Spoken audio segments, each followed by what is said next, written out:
Buenas noches, señores participantes, profesores.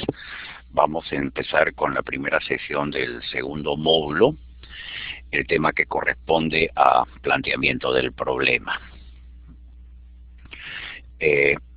Vamos a trabajar en este módulo los siguientes 6 temas: la pregunta de investigación, cómo se formula; luego la pregunta de investigación, su estructura; luego la descripción del problema; en cuarto lugar, la formulación de los objetivos de la propuesta de investigación; luego la justificación de la propuesta; y finalmente vamos a dar algunos tips para evaluar propuestas de investigación que van a ser de seguro de mucha utilidad para ustedes que van a ser asesores de tesis. Vamos a segmentar la sesión en 2 tramos. Vamos a trabajar un primer tramo hasta el tercer punto, y luego vamos a trabajar los otros 3 puntos en un segundo tramo un poquito más pequeño. Luego de cada tramo vamos a promover rondas de preguntas, de modo que podamos intervenir sin que la sesión sea demasiado larga y sin que tengan que haber incorporado demasiada cantidad de contenidos. Bueno, empezamos con el primer punto, que es la pregunta de investigación. ¿Cómo se formula una pregunta de investigación?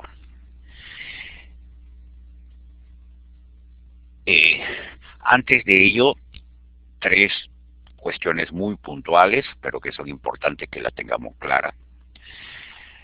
La primera, una cosa son los problemas sociales y otra los problemas de investigación social. Son cosas muy distintas. Los problemas sociales están allí en la realidad inmediatamente dados. Los problemas de investigación social se construyen desde los problemas sociales. No están allí en la realidad, sino más bien están en la razón del investigador, en su perspectiva, en su mirada. Son construidos a partir de los problemas sociales. Les pongo un ejemplo. Las evaluaciones censales que todos los años hace el Ministerio de Educación nos dicen que aproximadamente el 27% de nuestros niños llega a nivel 2 de comprensión lectora. Esto quiere decir que el otro 73% o está a nivel 1, que es una comprensión lectora media, o sea, no comprenden todo lo que leen o comprenden solo parte del sentido de lo que leen, y un porcentaje alto está en nivel 0, es decir, no entienden absolutamente nada de lo que leen. Este es un problema social importante porque estos niños, al no tener niveles de comprensión lectora adecuados, no van a luego a poder adquirir otras competencias más complejas, empezando por la competencia matemática, en la medida que no van a poder entender el sentido de los problemas a los que tienen que darle solución, por lo tanto no van a poder darle solución. Eso es imposible. Y al no poder adquirir luego competencias más complejas, estos niños, al ser jóvenes, van a luego a ingresar al mercado de trabajo en condiciones marginales, o no van a poder acceder a niveles de educación superior, y esto se va a traducir a futuro en pobreza, en decepción, en marginalidad y en enormes costos para un Estado que ya es bastante pobre. Entonces es un problema social importante, pero no es un problema de investigación. Esto lo que puede servir es como un marco general para hacer un conjunto de investigaciones, distintos programas de investigación. Si nosotros decimos que queremos establecer comparaciones entre los desempeños en comprensión lectora de los niños en escuelas urbanas y rurales, y dentro de estos ámbitos entre escuelas públicas y privadas, y dentro de los rurales entre escuelas públicas polidocentes y escuelas públicas unidocentes, ahí ya estamos construyendo un problema de investigación.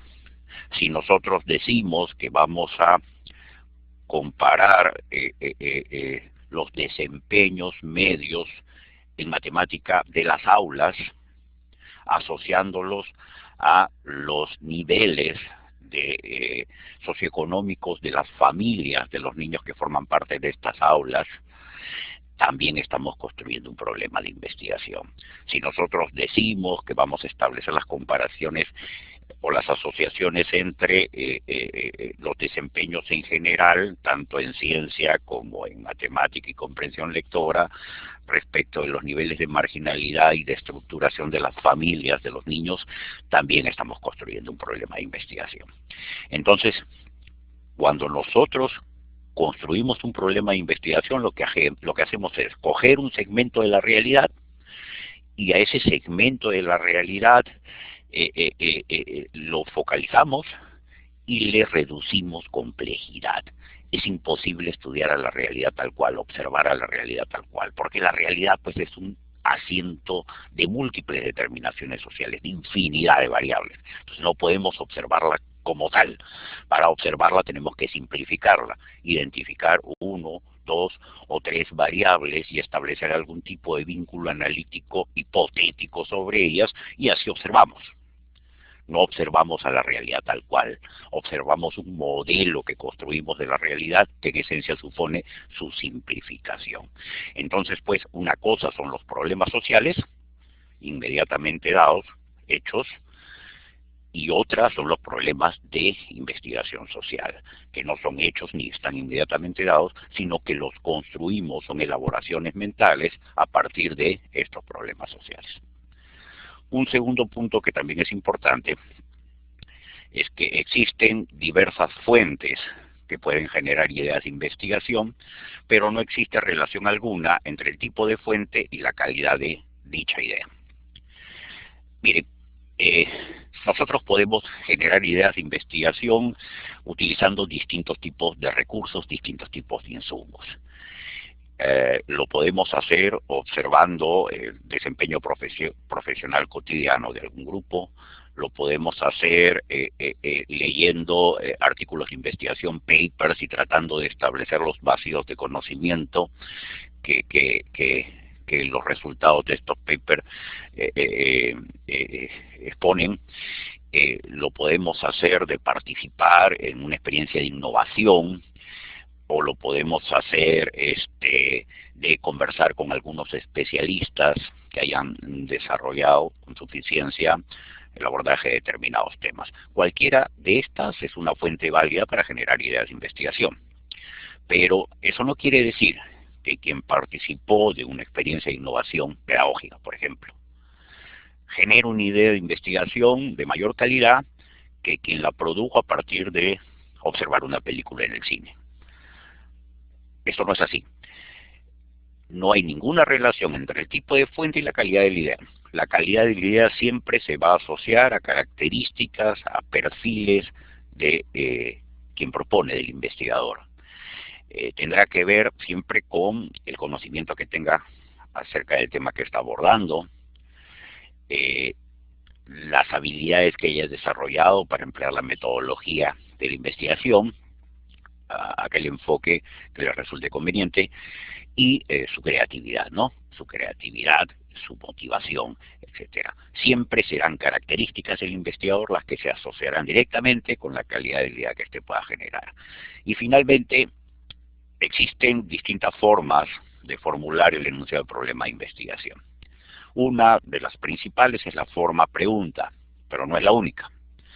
Se pueden formular problemas de investigación como tema, se pueden formular como propósito, se pueden formular como carencia de algo, se pueden formular como hipótesis. Cualquiera de estas formas es técnicamente correcta. Nosotros en este curso vamos a favorecer la forma pregunta porque creemos que es la que nos permite llegar a mayores niveles de precisión y a mayores niveles de concreción, aunque en algunos casos es probable, por las características de los problemas y los temas que se esté abordando, se tenga que utilizar alguna de las otras formas que son técnicamente adecuadas también. Bueno, dicho esto, pasamos al primer punto, que es la pregunta de investigación, cómo se formula. Y vamos a empezar esto planteando una pregunta. ¿Qué relación hay entre la motivación y el aprendizaje en investigación? Mi pregunta respecto a esta pregunta sería una pregunta tal y como está formulada en la diapositiva. Podría ya estar instalada en un documento de proyecto de investigación, en una investigación lista para empezar a ejecutarse. ¿Podría una pregunta tal y como está formulada aquí dar inicio a un proceso de investigación? La respuesta es no. ¿Por qué? Porque en esta pregunta la definición de las variables es demasiado general. Es una pregunta demasiado amplia. ¿Qué relación hay entre la motivación? ¿Qué tipo de motivación? Y el aprendizaje en investigación, ¿qué dimensión del aprendizaje? ¿En quién se va a observar estas características? ¿Dónde se van a observar estas características? ¿Cuándo se van a recoger los datos? ¿Se los va a recoger en un momento transversal? ¿Se los va a recoger a partir de un diseño longitudinal en distintos momentos? Nada de esto está especificado. Por lo tanto, esta es una pregunta demasiado general, demasiado vaga como para dar inicio a un proceso de investigación. Sin embargo, en una pregunta como esta ya podemos identificar variables, ¿no es cierto? Podemos identificar la variable motivación y podemos identificar la variable aprendizaje en investigación. Y es precisamente sobre estas variables que nosotros vamos a operar para transformar una pregunta genérica como esta en una verdadera pregunta de investigación. Vamos a dar 3 pasos para saltar de esta pregunta genérica a una verdadera pregunta de investigación. El primer paso se denomina la revisión de teorías e información. El segundo paso es la evaluación de teorías e información. Y el tercer paso es el de contextualización del problema. Vamos a explicar cada uno de estos pasos con mayor detalle para que ustedes puedan comprender el sentido de cómo se opera el tránsito de una pregunta genérica inicial, como la que todos utilizamos al iniciar un proceso de investigación, hacia una verdadera pregunta de investigación.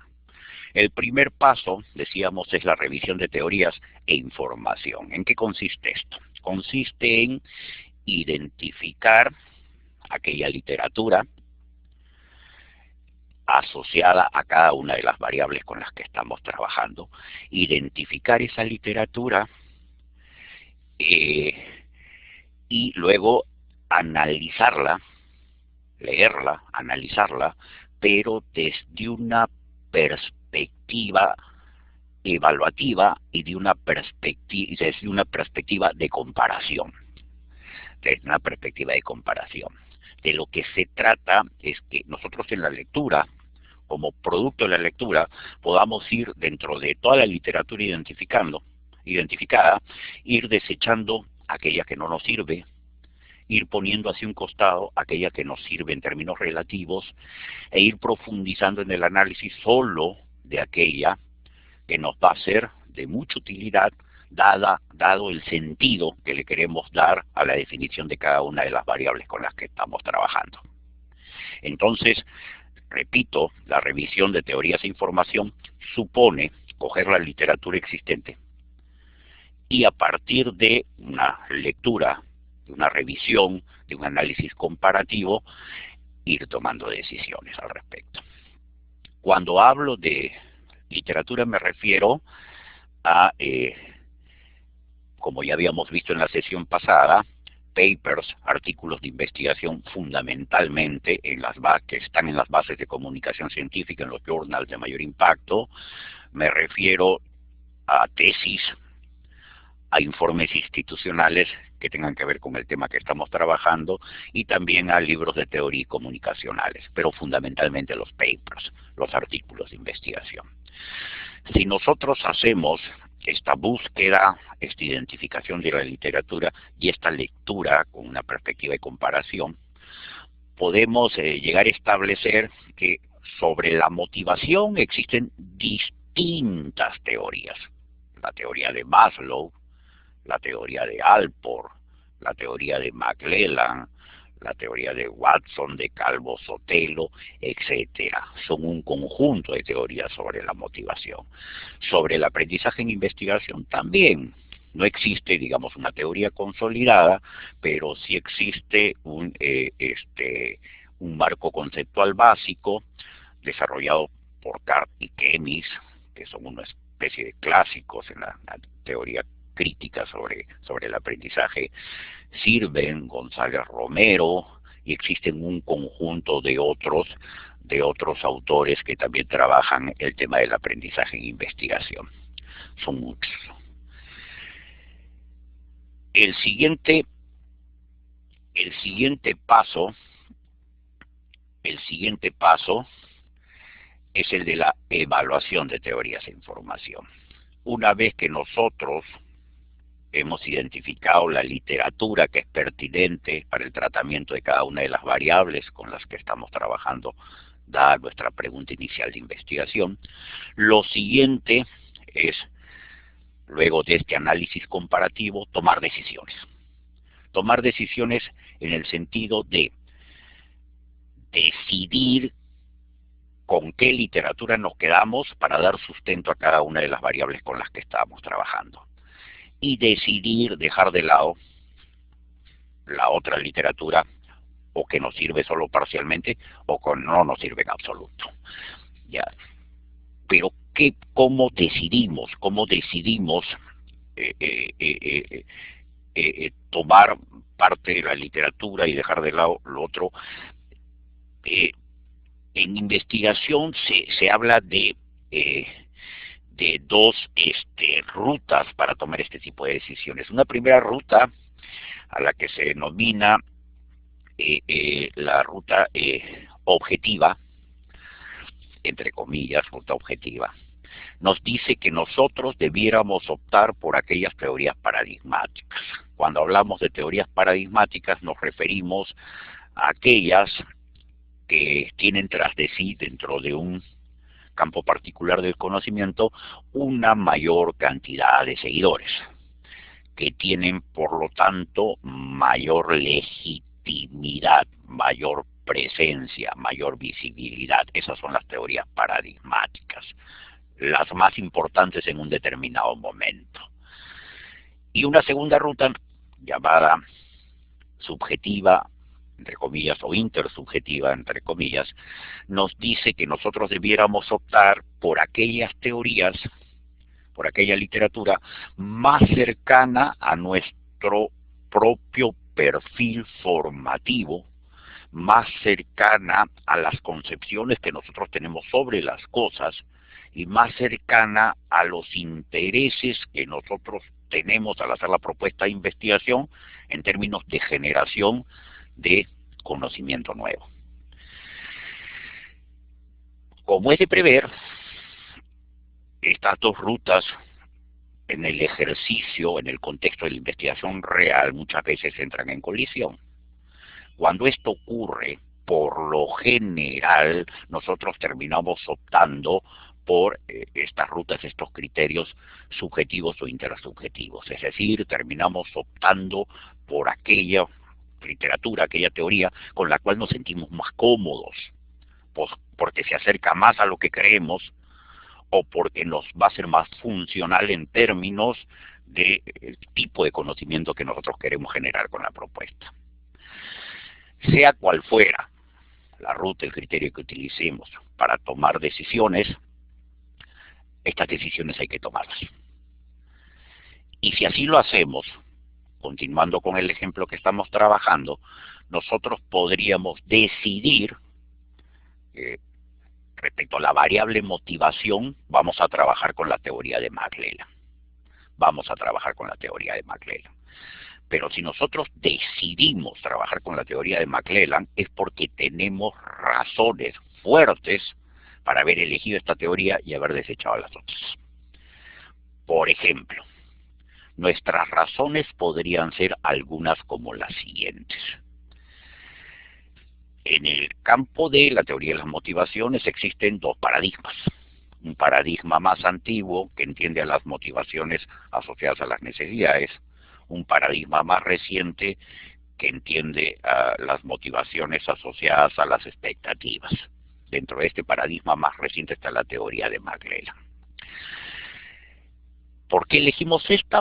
Porque simplemente, si nosotros revisamos las investigaciones publicadas a través de papers en los journals de mayor impacto, en las bases de comunicación científica, vamos a ver que el 80 o el 85% de estas investigaciones, la investigación de mayor impacto, la de mayor calidad, utiliza como teoría base la teoría de McClellan sobre las motivaciones. Por otro lado, si esto es así, es porque a partir de esta teoría ya se han derivado un conjunto de instrumentos para la evaluación de las motivaciones según McClellan, instrumentos que ya han sido validados en contextos reales de investigación. Y adicionalmente, toda esta investigación hecha nos va a servir como referencias para que nosotros, una vez que obtengamos resultados, podamos dialogar con los resultados de esta investigación y podemos llegar a análisis y conclusiones importantes. Yo creo que esas son tres buenas razones. Entonces, nosotros vamos a decidir trabajar con McClellan porque tenemos estas razones. Y esas razones tienen que ir explícitas en la construcción de nuestro marco teórico, nuestro marco conceptual. Cuando definamos las motivaciones, las vamos a definir a partir de McClellan y vamos a decir que hemos elegido esta teoría por X, Y y Z razones, que son las que les expuse. Pueden ser otras adicionales. ¿Ok? Luego, una vez que hemos elegido la teoría de la motivación de McClellan, vamos a encontrar que en ella McClellan distingue tres tipos distintos de motivaciones. Las motivaciones de logro, que tienen que ver con los proyectos de vida, con los que nosotros estamos dispuestos a invertir en recursos que suponen capacidades, tiempos, etcétera, lo que estamos dispuestos a invertir en recursos para cumplir nuestros proyectos de vida, nuestras metas. Ya, con eso tiene que ver la motivación de logro. Existe también la motivación de poder, que tiene que ver con nuestra capacidad de imponer la voluntad propia contra la voluntad del otro a nivel de un colectivo.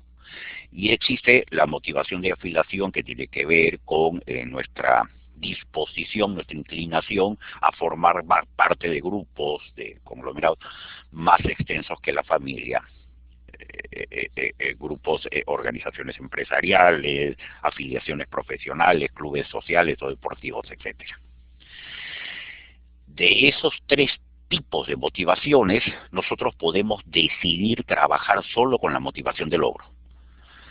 Porque como nosotros queremos asociar la motivación con el aprendizaje, la motivación del logro ha sido la que más se ha utilizado en la observación de ambientes en donde se evalúa aprendizaje, escuelas, universidades, empresas, etcétera. Entonces yo creo que esa es una razón importante para, dentro del esquema de McClellan, decidir trabajar solo con la motivación de logro, con este tipo específico de motivación.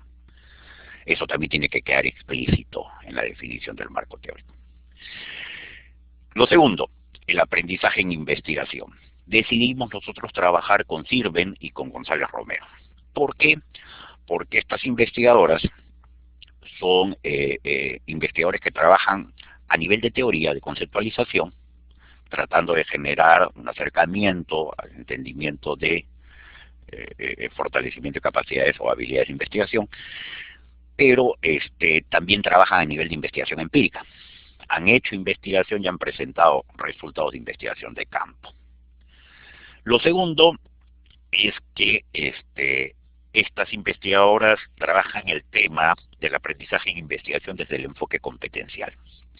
Y es que la investigación supone un conjunto de habilidades que conjugadas de determinada manera definen lo que nosotros conocemos como la competencia de investigación, la competencia investigativa. Y tercero, es que estas son investigadoras latinoamericanas y han trabajado en investigación empírica con poblaciones latinoamericanas, y esos resultados nos van a ser muy útiles para nosotros dialogar, contrastar nuestros propios resultados con esas referencias. Yo creo que estas son tres razones importantes, ¿no? Yo creo que estas son tres razones importantes que también tendrían que quedar explícitas en en el marco conceptual, en el marco teórico que tiene que ver con investigación. Entonces, si nosotros decidimos esto, la pregunta inicial que teníamos, que es ¿qué relación hay entre la motivación y el aprendizaje en investigación?, quedaría modificada, y la nueva pregunta sería ¿qué relación hay entre la motivación de logro y la adquisición de la competencia investigativa?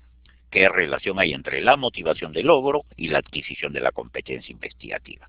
Esta segunda pregunta es inmensamente superior a la primera. Ya no hablamos de motivación nomás, sino hablamos de motivación de logro, que es una variable que tiene tras de sí una teoría muy consolidada, como la teoría Magellan sobre las motivaciones, sobre la que se ha hecho mucha investigación empírica, y como resultado de ella hay un conjunto de instrumentos validados en contextos reales de investigación que nosotros podemos utilizar para observarla y para evaluarla. Ya no hablamos del aprendizaje en investigación, sino hablamos de la adquisición de la competencia investigativa, que es una variable mucho más concreta sobre la que ha habido mucho más desarrollo conceptual, mucha investigación empírica que ha derivado en un conjunto de pruebas para evaluar competencia investigativa que nosotros podemos utilizar o sobre ellas podemos construir una prueba adicional y validarla con relativa facilidad.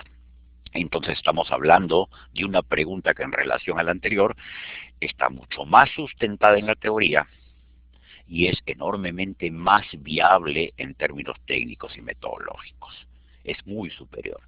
Sin embargo, yo les preguntaría, una pregunta como esta ya está lo suficientemente desarrollada como para ser instalada en la versión definitiva de un proyecto de investigación, y la respuesta sería no.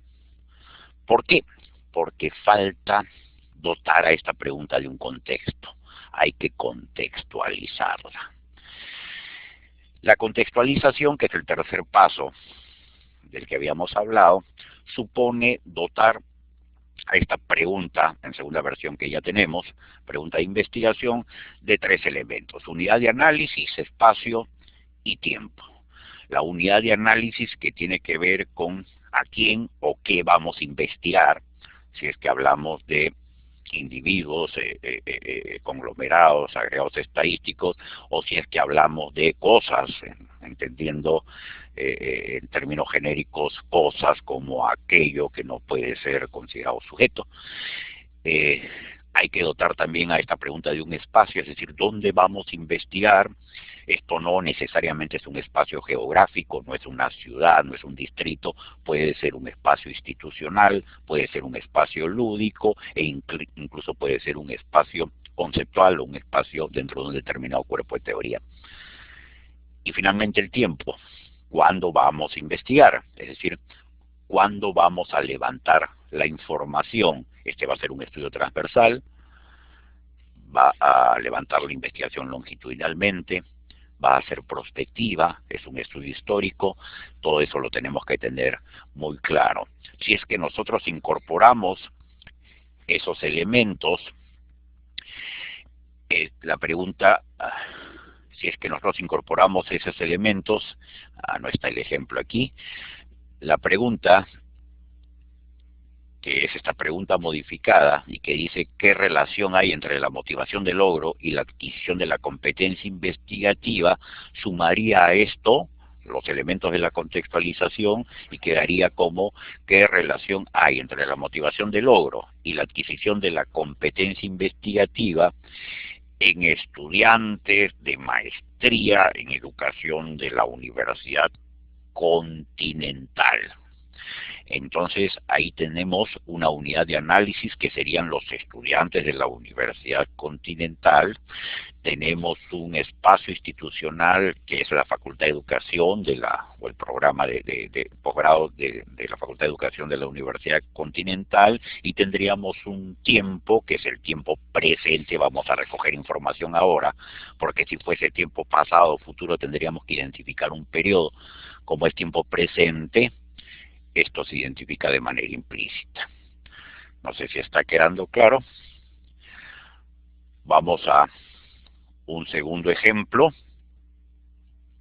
Aquí tenemos una pregunta inicial: ¿cómo influye el uso de EduBlocks en el aprendizaje de contenidos de ciencia en niños y niñas de sexto grado en una escuela pública del distrito de Comas en Lima? Si hacemos la revisión en términos muy resumidos, llegamos a unos resultados más o menos como esto, haciendo la revisión de la investigación hecha que ha utilizado la variable uso de EduBlocks. Lo primero que encontramos es que la investigación hecha sobre el uso de EduBlocks en procesos formativos los entiende como complemento de otras estrategias y recursos, digamos. No entiende que los EduBlocks por sí solos puedan generar alguna diferencia en términos de la pendiente de aprendizaje. Generan alguna diferencia si es que son un recurso dentro de un esquema general, un esquema mayor de didáctica, metodología, orientaciones pedagógicas. Lo segundo es que la investigación hecha que vincula el uso de EduBlocks al rendimiento académico solo muestra asociación positiva en una mínima cantidad de casos. Por lo tanto, el uso de EduBlocks tiene muy poco efecto en términos de la modificación de los desempeños o de los rendimientos académicos. Lo tercero es que gran parte de la investigación hecha que utiliza la variable uso de EduBlocks encuentra asociación positiva más bien o efectos en variables como colaboración en el aprendizaje, habilidades para la comunicación, actitudes hacia el uso de blogs y también rendimiento académico o satisfacción con el estudio, en ese orden de importancia. Y finalmente, la propuesta de investigación que se presenta va a priorizar, como correspondería a una revisión, a un estado del arte de la investigación hecha en el campo, variables como colaboración en el aprendizaje, actitudes hacia el uso de EduBlocks y aprendizaje, que son las más fuertemente asociadas a la variable uso de EduBlocks. Si esto es así, si tomamos ese tipo de decisiones, la pregunta de investigación nueva, definitiva, sería cuáles son los efectos del empleo de EduBlocks utilizados como complemento de las clases sobre el aprendizaje de contenidos de ciencia, la colaboración en los procesos de aprendizaje y las actitudes hacia el uso de blogs en niños y niñas de sexto grado de una escuela pública del distrito de Comas en Lima. Esta pregunta también es inmensamente superior a la anterior porque ya está filtrada, está redefinida en función de los resultados de la investigación previa sobre el uso de EduBlocks en ambientes de aprendizaje.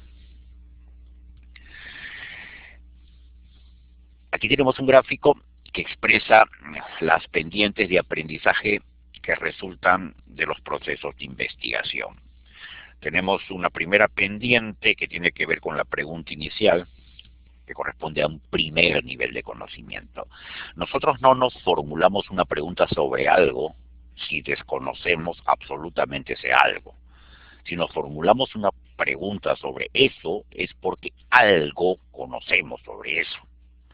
Algo muy básico, muy general, muy indirecto, pero algo.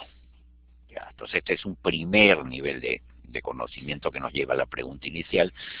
Luego saltamos a esta pregunta de investigación, que es un segundo nivel de conocimiento con una pendiente ya mucho más pronunciada, que supone que nuestro conocimiento sobre ese algo, sobre ese tema, sobre esa problemática, es muchísimo mayor. Y ese incremento, pendiente de aprendizaje, es lo que nos permite saltar de una pregunta inicial a una pregunta de investigación. Pero ¿qué ha ocurrido entre uno y otro momento? Lo que ha ocurrido es que hemos ejercitado esto que nosotros llamamos en investigación la revisión de la literatura. La revisión de la literatura. Hemos revisado los resultados de la investigación previa en el tema que nosotros estamos abordando e hemos incorporado un conjunto de elementos conceptuales, de enfoque, metodológico, etcétera, que nos permiten no solo generar un conocimiento mucho más acabado respecto al tema que estamos abordando, sino formular una pregunta pertinente y relevante sobre el mismo. Entonces, pues, entre uno y otro momento lo que nosotros hemos hecho es construir marco teórico. Y no podemos nosotros plantearnos una pregunta adecuada sobre cualquier tema sin que previamente hayamos construido un marco teórico sobre ese mismo tema. No hay forma. No hay forma. Cuando nosotros hablamos de marco teórico nos referimos a un proceso de toma de decisiones que a partir de la revisión sistemática de mucha literatura nos permite decidir, optar por trabajar nuestras variables con A, B o C literatura y desechar la otra. A ese proceso de toma de decisiones y de construcción de conocimiento a partir de ese proceso de toma de decisiones, nosotros le llamamos marco teórico. El marco teórico, pues, no son las 15 o 20 páginas que están que son una parte del informe de tesis, del informe de investigación. Esa es solo una pequeñita manifestación del marco teórico. El marco teórico se refiere a este proceso de toma de decisiones que está presente de manera transversal en el conjunto del ciclo de la investigación. Hay marco teórico al momento en que nosotros tomamos decisiones para formular una pregunta de investigación adecuada. Hay marco teórico al momento de dar sustento a la formulación de nuestras hipótesis, al momento de definir conceptual y operacionalmente las variables, al momento de decidir qué diseño metodológico es el más adecuado para observar estas variables tal y como las estamos definiendo, al momento de presentar los resultados de nuestros estudios, al momento de discutirlos, al momento de formular conclusiones, recomendaciones, aprendizaje de la experiencia. Todo esto incorpora marco teórico y en todo esto está presente el marco teórico. Por supuesto también en esa parte en la que nosotros definimos conceptualmente cada una de nuestras variables, a la que llamamos marco teórico. Y luego tenemos un tercer nivel dependiente que tiene que ver ya con los resultados de la investigación, ¿no? Una vez que nosotros hemos ido a campo, hemos contrastado nuestra propuesta con los hechos, con la realidad, y que hemos establecido niveles de congruencia e incongruencia, que hemos a partir de ello establecido conclusiones, nuestro nivel de conocimiento sobre el hecho, sobre el tema, es un nivel de conocimiento mucho mayor, por lo tanto la pendiente de aprendizaje aparece mucho más pronunciada.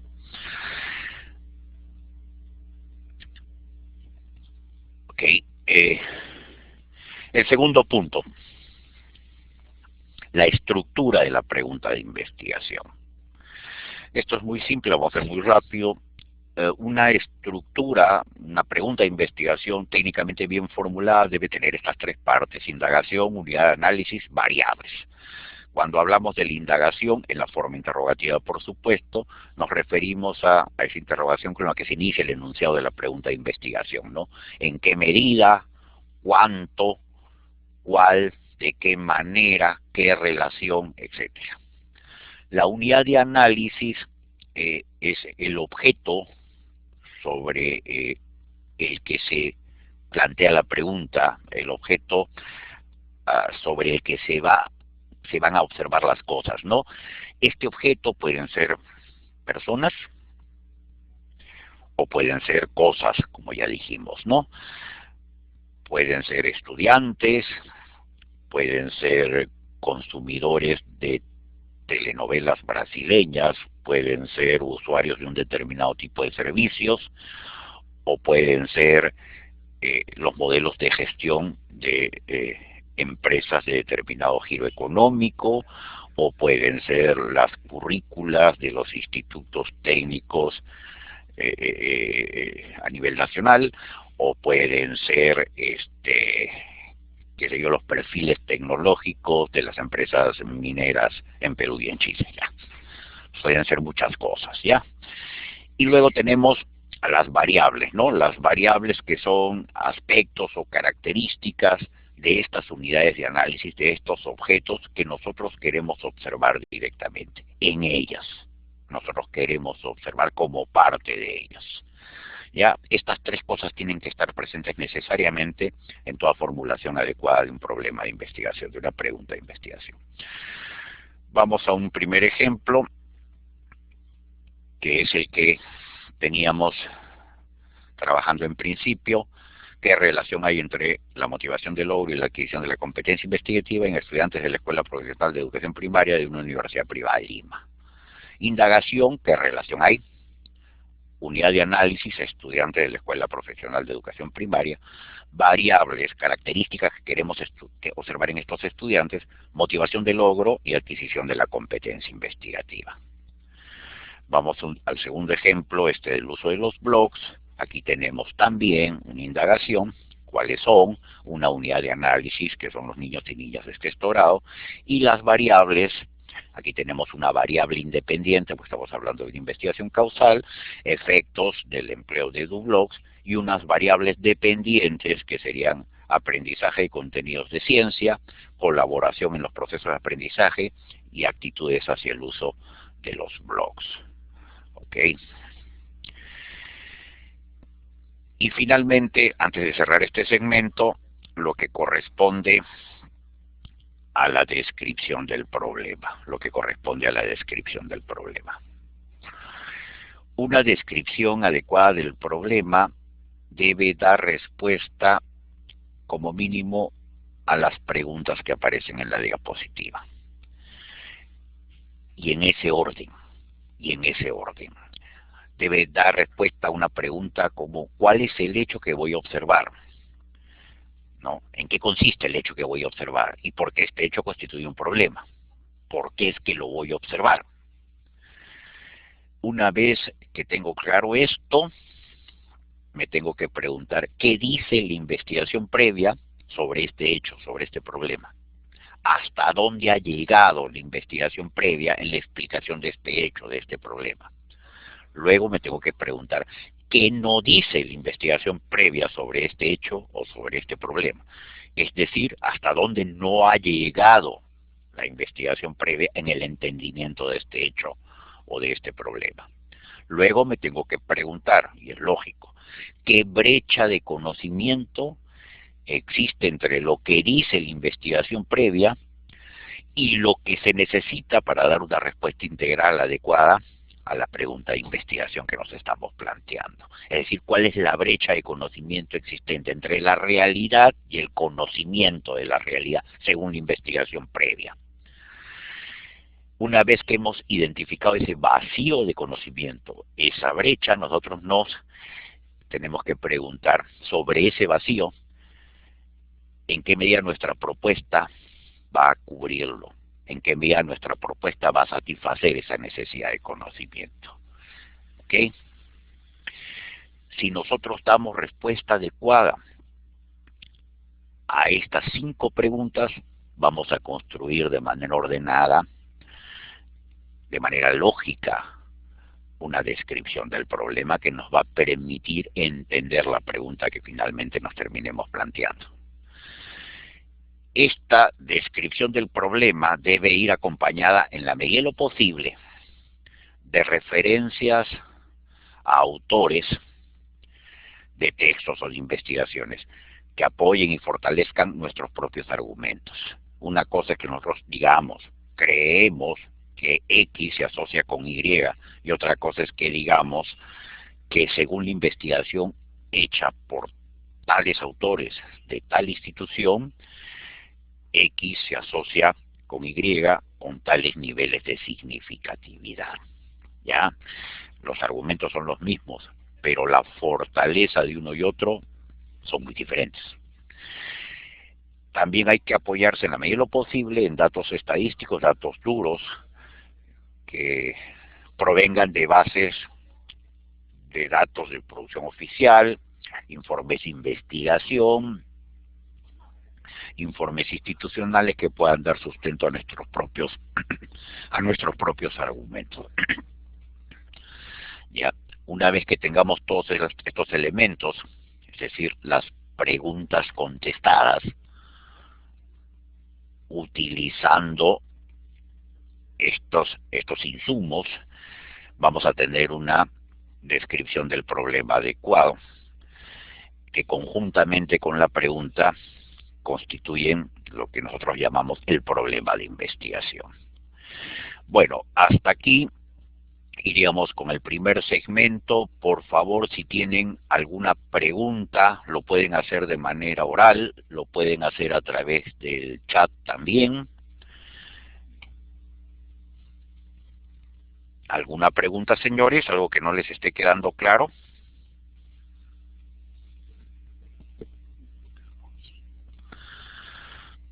Solo tenemos 5 minutos para las preguntas porque estamos casi ya sobre la hora. Sí, los pueden hacer de manera verbal, oral, utilizando el micrófono, lo pueden hacer por el chat también.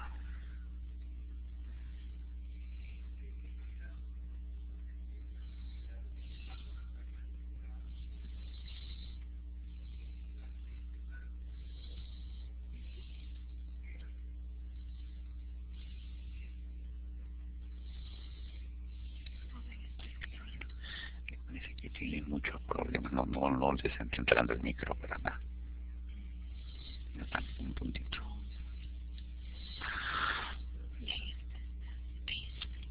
A ver, el profesor Rubén Alania formula una pregunta: ¿cómo deben ser las preguntas de acuerdo a cada nivel de investigación? Bueno, supongo que se refiere a niveles de investigación como la investigación que se tiene que hacer a nivel de pregrado y a nivel de posgrado. No sé si se referirá a eso.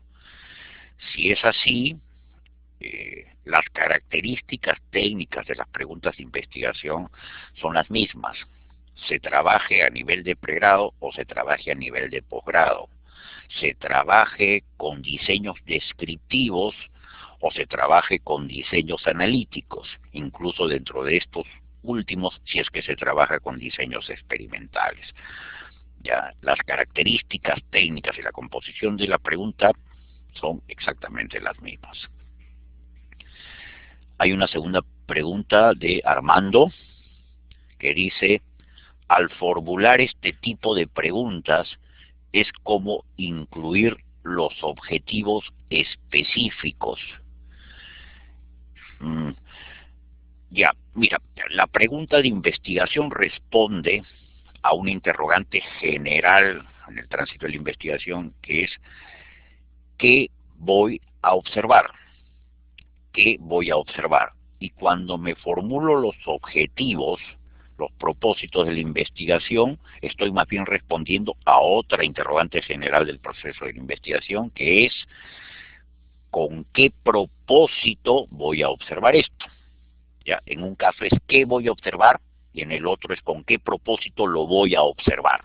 Ya, son distintos planos. Un poquito más adelante vamos a explicar en qué consiste esto de los objetivos. No sé si hay alguna otra pregunta adicional.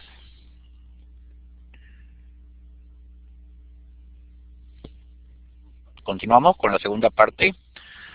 El punto 4, la formulación de los objetivos de la investigación. En el campo de la investigación tenemos dos clases generales de objetivos: los objetivos generales y los objetivos específicos. Los primeros, los objetivos generales, tienen por función establecer el alcance de la investigación, hasta dónde va a llegar, y sus orientaciones, por qué rutas va a ir. ¿Ya? Es decir, qué es lo que quiero alcanzar en términos de producción de conocimiento nuevo con la ejecución de este estudio, y esto por qué caminos va a seguir, qué diseños va a utilizar, qué tipo de investigación es la que voy a realizar. Luego, estos objetivos generales para ello deben guardar una relación lógica muy estrecha con la pregunta de investigación. De modo que si nuestra pregunta de investigación es ¿qué relación hay entre la motivación de logro y los niveles de adquisición de la competencia investigativa en una población X? Mi objetivo general tendría que ser: existe una relación directa y significativa entre los niveles de motivación de logro y los niveles de adquisición de la competencia investigativa en la población X. Mi objetivo general no podría ser mejorar los niveles de motivación de logro en la población X. Mi objetivo general no podría ser evaluar los niveles de adquisición de la competencia investigativa en la población X, ya, porque propósitos objetivos no guardarían coherencia con el sentido con el que se ha formulado la pregunta de investigación. Si la pregunta de investigación habla de una propuesta de correlación, de asociación estadística, el objetivo también tiene que hacer referencia a lo mismo, en términos lógicos, en términos directos. Ahora, los componentes de todo objetivo, del objetivo general y de otros objetivos, son el propósito que es el verbo, ¿no?, con el que se inicia la formulación de todo objetivo, que es un verbo en infinitivo: evaluar, determinar, establecer, diagnosticar, describir, que define la orientación de la investigación y su alcance también. Y opcionalmente se puede incorporar en el medio los medios, que son los instrumentos que nosotros vamos a utilizar en la investigación para realizar el objetivo. Es decir, encuestas, entrevistas, análisis costo-beneficio en su producto, pruebas, observación sistemática, etcétera. Por lo general solo incorporamos el propósito, ya que los medios van a estar detallados, descritos y explicados en mucho mayor nivel de detalle en la parte que corresponde a métodos. Aquí tenemos un ejemplo precisamente con lo que hemos venido trabajando. ¿Qué relación hay entre la motivación de logro y la adquisición de la competencia investigativa en estudiantes X? Objetivo general: establecer la relación entre la motivación de logro y la adquisición de la competencia investigativa en estudiantes X. Luego tenemos los objetivos específicos. Los objetivos específicos se desprenden, se asocian directamente y se desprenden de las variables que forman parte de la pregunta de investigación y por lo tanto también del objetivo general. Ya hemos dicho que tiene que haber una relación lógica muy estrecha entre pregunta y objetivo general. Entonces las variables que forman parte de uno necesariamente forman parte del otro. Y los objetivos específicos se desprenden de estas variables. Cada objetivo específico debe expresar producción de conocimiento nuevo, que está vinculado al abordaje de cada una de estas variables. Producción de conocimiento nuevo desde cada una de estas variables, desde el análisis de cada una de estas variables. Cada objetivo específico debe expresar un resultado parcial en términos de lo que se espera con la investigación en su conjunto, que sumados deben señalar el cómo va a lograrse, cómo va a realizarse el objetivo general de la investigación, es decir, la propuesta general de producción de conocimiento que incluye la investigación. Entonces, ¿cuántos objetivos específicos debiéramos tener en nuestras propuestas?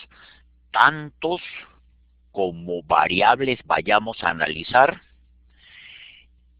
y como modelos de análisis vayamos a someter a estas variables. Por ejemplo, si aquí tenemos una pregunta, que es ¿qué relación hay entre la motivación de logro y la adquisición de la competencia investigativa en estudiantes X? ¿Cuántas variables tenemos aquí? Tenemos dos: motivación de logro y adquisición de la competencia investigativa. Por lo tanto, tendríamos que tener dos objetivos específicos relativos a estas variables. Uno primero, que sería identificar los niveles de motivación de logro en esta población, y uno segundo, que sería identificar los niveles de adquisición de la competencia investigativa o de desarrollo de la competencia investigativa en esta población. Pero como la pregunta no habla de las variables por separado, sino las identifica como parte de una potencial asociación, de una correlación estadística, tendríamos que tener un tercer objetivo específico que haga referencia a ese modelo de análisis, ¿no? Establecer los niveles de relación existentes entre ambas variables. No debiéramos tener ningún objetivo específico más, ni ningún objetivo específico menos. Los necesarios. Uno para el análisis de cada variable, el análisis descriptivo de cada variable, y los que sean necesarios dado el modelo de análisis de las variables entre sí que se haya propuesto. En este caso estamos hablando de una correlación entre dos variables, tendríamos tres objetivos específicos. Uno para cada variable, para su análisis descriptivo por separado, y una que corresponde al modelo de correlación.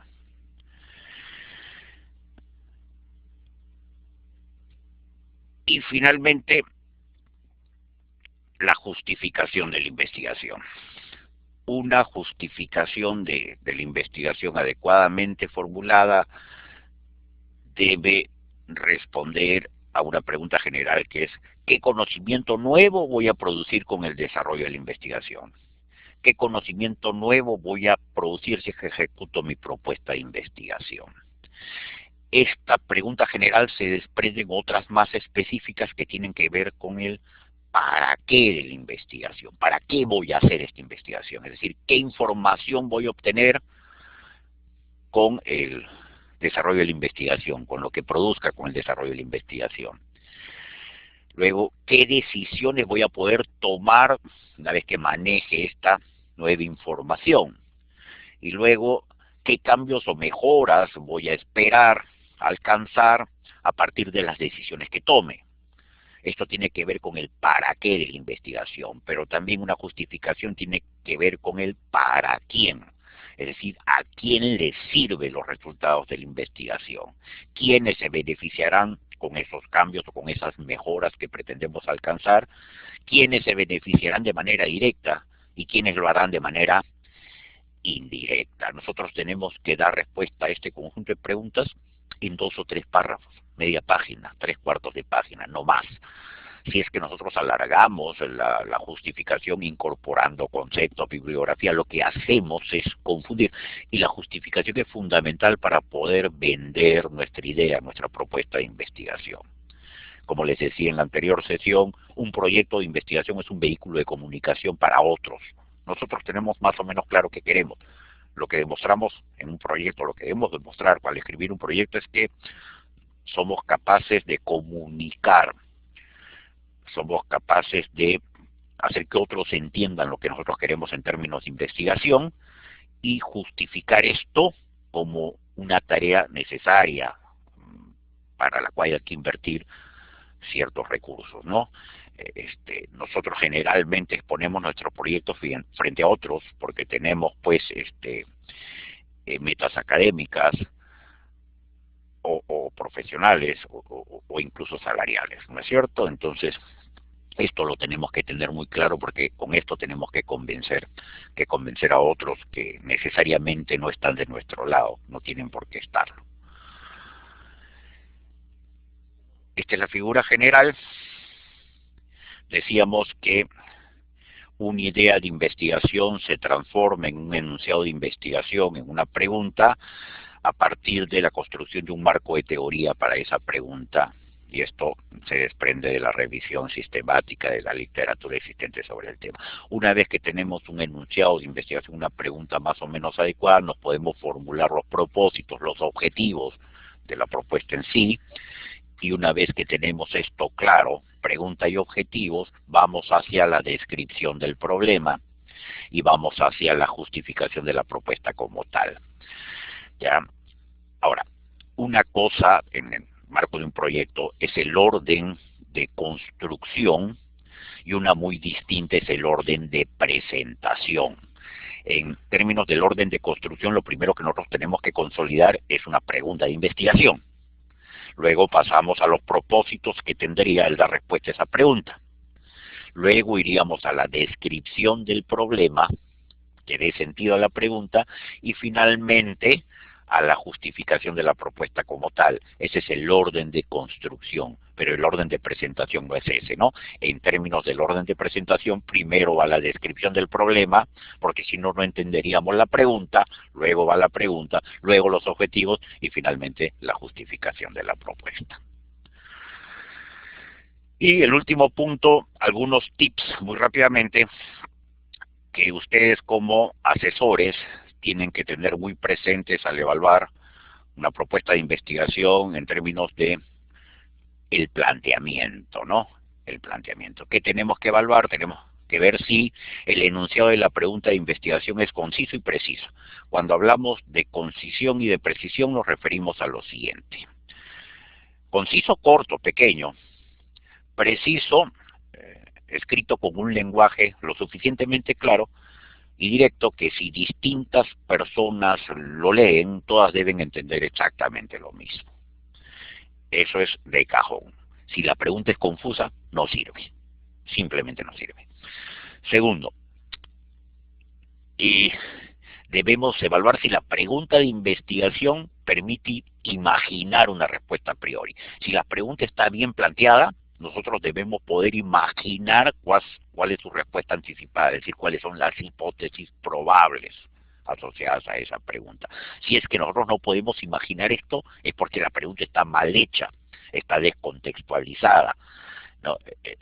No es pertinente, dado un marco de teoría convencional para el tema que estamos abordando. Lo tercero,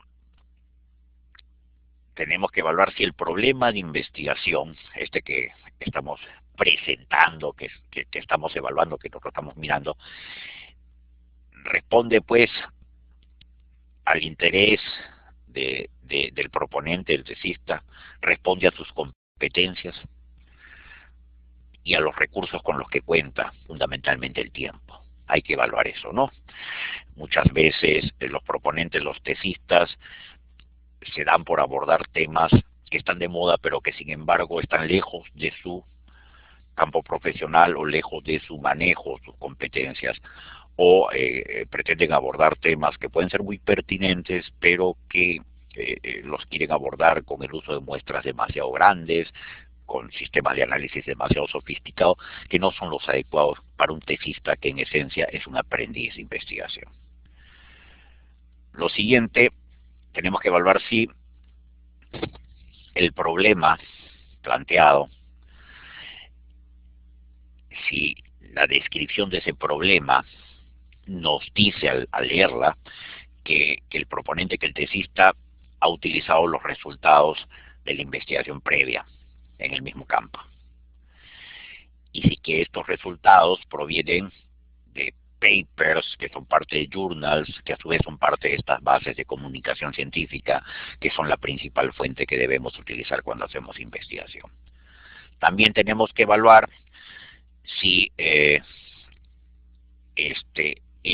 conocimiento nuevo que se espera producir con el desarrollo de la propuesta es social o institucionalmente relevante.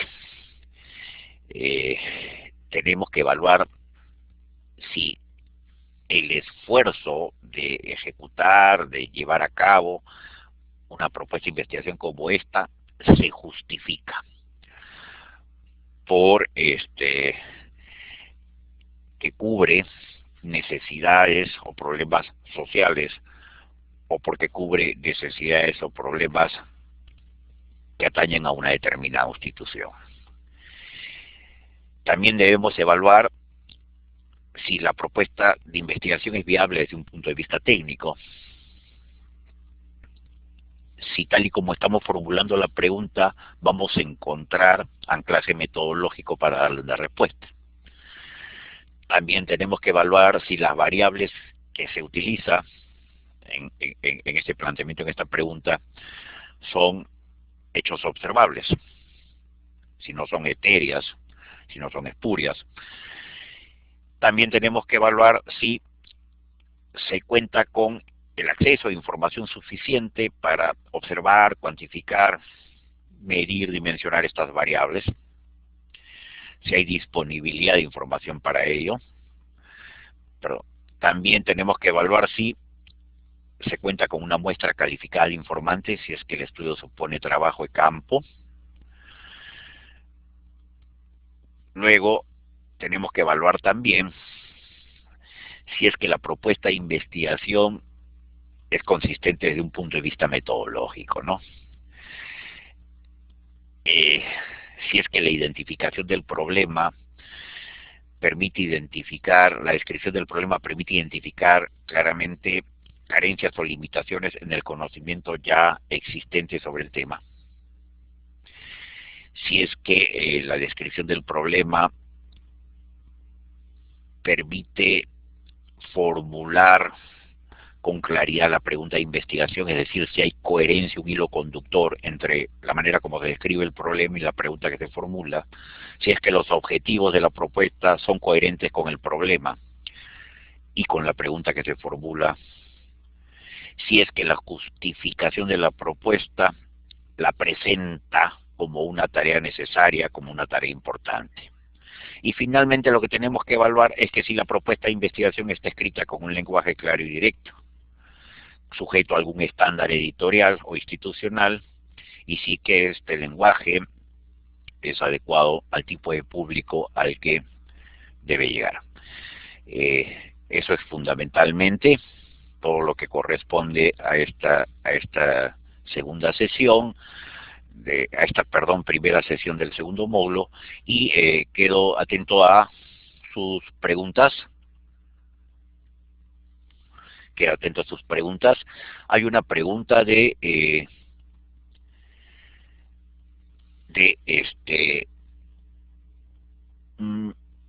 PMB 123 que dice: ¿qué relación existe entre el objetivo de la investigación y el título de la tesis? En verdad, el título de la tesis, el título tentativo, es el que se coloca al final de todo, ¿ya? Existe una relación estrecha, evidentemente, entre la pregunta de investigación, los objetivos y el título, porque las variables que forman parte de una y de otra deben estar presentes también en el título, ¿ya? Por lo general, el título no debe tener más de 12 o 15 palabras, debe iniciarse por las variables sustantivas que forman parte de la propuesta de investigación y debe identificar también el objeto, la unidad de análisis del público donde se va a observar estas variables sustantivas. Pero existe una relación muy estrecha entre pregunta, objetivos y título. Armando pregunta: por favor, ¿podrías repetir el porqué del tercer objetivo específico, establecer los niveles de relación existente entre ambas variables? A ver, esto no está aquí. Descripción del problema, formular. Ya, los objetivos específicos, decíamos que los objetivos específicos se desprenden de las variables que forman parte de la pregunta de investigación, que cada objetivo específico debe expresar la producción de conocimiento desde cada una de las variables, desde el análisis de cada una de las variables, ¿ya? Y que cada uno de estos objetivos específicos debe expresar un resultado parcial en términos de la propuesta general de investigación. Cuando poníamos el ejemplo, decíamos que en esta pregunta tenemos dos variables, ¿no es cierto? La variable motivación de logro y la variable competencia investigativa. Estas dos variables van a ser analizadas en términos descriptivos por separado, como se hace en cualquier tipo de investigación, en cualquier diseño de investigación.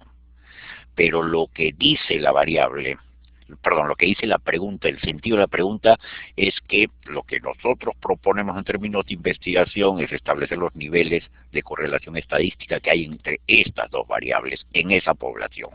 Por lo tanto, nuestros objetivos específicos sería el primero, para el análisis descriptivo de la variable motivación de logro, el segundo para el análisis descriptivo de la variable competencia investigativa y el tercero que tendría que ver con el modelo de correlación que se propone según el sentido de la pregunta de investigación. No sé si hay alguna otra pregunta, señores.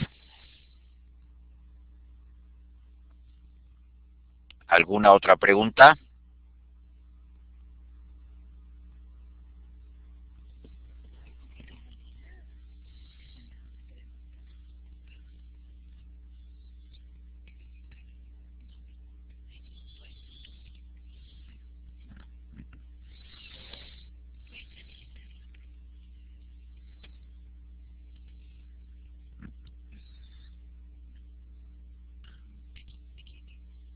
¿Mm?